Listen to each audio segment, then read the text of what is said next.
Hello friends, ഇന്നത്തെ ഒരു പാട്ട് കഴിച്ചിട്ടുണ്ടെങ്കിൽ നോക്കാട്ടോ. രാവിലെ തന്നെ ആരും തന്നെ കഴിക്കാത്ത കോമ്പിനേഷനായ മന്തിയും ചാള പൊരിച്ചതും സാമ്പാറൊക്കെ ആട്ടോ കഴിച്ചത്. ഇന്നലത്തെ മന്തിയുടെ ബാലൻസ് റൈസായിരുന്നേ.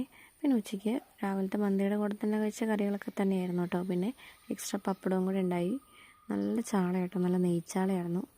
അതെല്ലാം കൂടെ കൂട്ടി ഉച്ചയ്ക്ക് ചോറുണ്ടു. പിന്നെ വൈകുന്നേരം ചായയുടെ ടൈമിൽ ഈ സോന പാപ്പിടി എന്നൊക്കെയാണ് പറയുന്നത്, എഴുതിയേക്കുന്നത് അങ്ങനെയാണ്, പൂടമിഠായി എന്നും പറയും. അങ്ങനെ അത് കുറച്ച് കഴിച്ചു. പിന്നെ വൈകുന്നേരം രാത്രി നല്ല മാമ്പഴ പുളിശ്ശേരി, കോവയ്ക്ക മെഴുക്കുവരട്ടി, സാമ്പാർ, പപ്പടം. ഹലോ ഫ്രണ്ട്സ്, ഇന്നത്തെ ഒരു പാട്ട് കഴിച്ചിട്ടുണ്ടെങ്കിൽ നോക്കാട്ടോ. രാവിലെ തന്നെ ആരും തന്നെ കഴിക്കാത്ത കോമ്പിനേഷനായ മന്തിയും ചാള പൊരിച്ചതും സാമ്പാറൊക്കെ ആട്ടോ കഴിച്ചത്. ഇന്നലത്തെ മന്തിയുടെ ബാലൻസ് റൈസായിരുന്നേ. പിന്നെ ഉച്ചയ്ക്ക് രാവിലത്തെ മന്തിയുടെ കൂടെ തന്നെ കഴിച്ച കറികളൊക്കെ തന്നെയായിരുന്നു കേട്ടോ. പിന്നെ എക്സ്ട്രാ പപ്പടവും കൂടെ ഉണ്ടായി. നല്ല ചാളയാട്ടോ, നല്ല നെയ്ച്ചാളയായിരുന്നു. അതെല്ലാം കൂടെ കൂട്ടി ഉച്ചയ്ക്ക് ചോറുണ്ടു. പിന്നെ വൈകുന്നേരം ചായയുടെ ടൈമിൽ ഈ സോന പാപ്പിടി എന്നൊക്കെയാണ് പറയുന്നത്, എഴുതിയേക്കുന്നത് അങ്ങനെയാണ്, പൂടമിഠായി എന്നും പറയും.